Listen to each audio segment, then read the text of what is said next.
बीरबल की बुद्धि और समस्या को भांप लेने की कला के कारण बादशाह उन्हें खूब पसंद करते थे। इसी कारण से दूसरे लोग बीरबल से उतना ही जलते थे। इन जलने वालों में से एक अकबर का साला भी था। वो हमेशा से ही बीरबल को मिला हुआ खास स्थान लेना चाहता था। बादशाह जानते थे कि बीरबल जैसा कोई और नहीं हो सकता है। वो अपने साले को भी ये बात समझाने की कोशिश करते थे, लेकिन उनका साला हमेशा कहता था कि वो भी काफी बुद्धिमान है। इन सब बातों के कारण एक बार बादशाह के मन में हुआ कि अब ये ऐसे नहीं मानेगा, इसे कुछ कार्य देकर ही समझाने पड़ेगा। तभी अकबर ने अपने साले से कहा कि तुम अपने दिमाग और सूझबूझ से इस कोयले की बोरी को सबसे ज्यादा लालची सेठ दमड़ी लाल को बच कराओ। अगर तुमने ऐसा कर दिया तो मैं तुम्हें तुरंत बीरबल की जगह दे दूंगा। ये बात सुनकर अकबर का साला हैरान हुआ, लेकिन उसे बीरबल की जगह चाहिए थी। इसी सोच के साथ वो कोयले की बोरी लेकर सेठ के पास पहुंच गया।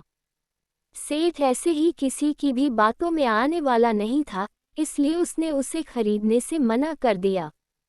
अब अपना उदास चेहरा लेकर अकबर का साला महल लौट आया। उसने कहा कि मैं इसे नहीं बेच पाया। इतना सुनते ही बादशाह ने बीरबल को अपने पास बुलाया। उन्होंने अपने साले के सामने ही बीरबल से कहा कि तुम्हें सेठ दमड़ी लाल को यह कोयले की बोरी बेचनी है। बादशाह का आदेश मिलने पर बीरबल ने कहा कि आप एक बोरी बेचने के लिए कह रहे हैं।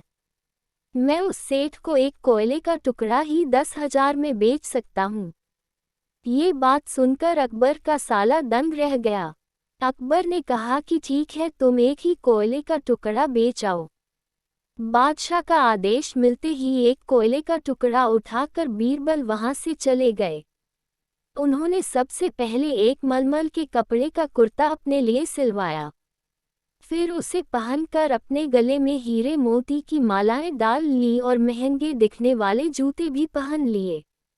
इतना सब करने के बाद बीरबल ने उस कोयले के टुकड़े को सुरमा यानी काजल की तरह बारीक पीसकर एक कांच की डिब्बी में डलवा लिया। इसी भेष में वो महल के मेहमान घर में आ गए। फिर बीरबल ने एक इश्तिहार दिया कि बगदाद में एक जाने माने शेख पहुंचे हैं जो जादुई सुरमा बेचते हैं। सुरमे की खासियत में बीरबल ने लिखवाया कि इसे लगाने वाला अपने पूर्वजों को देख सकता है। यदि पूर्वजों ने कोई धन छुपाकर रखा है तो वो उसका पता भी बता देंगे।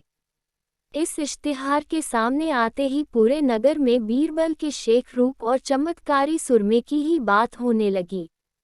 सेठ दमड़ी लाल तक भी यह बात पहुंच गई। उसके मन में हुआ, जरूर मेरे पूर्वज ने धन गाड़ रखा होगा। मुझे तुरंत शेख से संपर्क करना चाहिए। इतना सोचकर दमड़ी लाल शेख बने बीरबल के पास पहुंचा।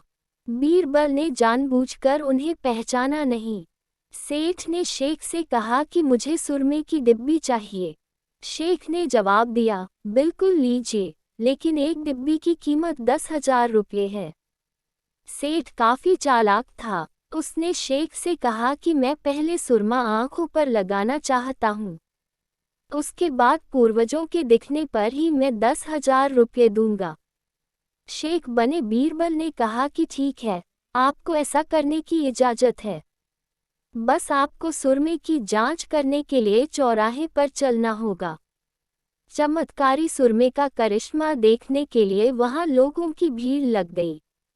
तब बीरबल बने शेख जोर जोर से कहने लगे कि इस चमत्कारी सुरमे को सेठ जी लगाएंगे। अगर ये सेठ अपने माता पिता की ही औलाद हैं तो इन्हें सुरमा लगाते ही तुरंत पूर्वज नजर आ जाएंगे। पूर्वज नहीं दिखे तो मतलब ये होगा कि वो अपने माता पिता की औलाद नहीं हैं। असली औलादों को ही यह सुरमा लगाने पर अपने पूर्वज नजर आते हैं। ये सब कहने के बाद शेख ने सेठ के आंखों पर सुरमा लगा दिया और कहा कि आंखें बंद कर लो। सेठ ने आंखें बंद तो की, लेकिन उन्हें कोई भी नहीं दिखा। अब सेठ के मन में हुआ कि मैंने कह दिया कि मुझे कोई नहीं दिखा तो भारी अपमान हो जाएगा। इज्जत को बनाए रखने के लिए सेठ ने आंख खोली और कहा कि हाँ, मुझे अपने पूर्वज दिख गए। इसके बाद गुस्से में लाल सेठ ने बीरबल के हाथ में 10,000 रुपये थमा दिए। अब खुश होते हुए बीरबल महल चले गए। उन्होंने कहा कि लीजिए बादशाह, एक कोयले के 10,000 रुपये, और सारा किस्सा सुना दिया। ये देखते ही बादशाह का साला मुंह बनाकर महल से चला गया। उसके बाद से उसने कभी भी बीरबल की जगह लेने की बात अकबर से नहीं की।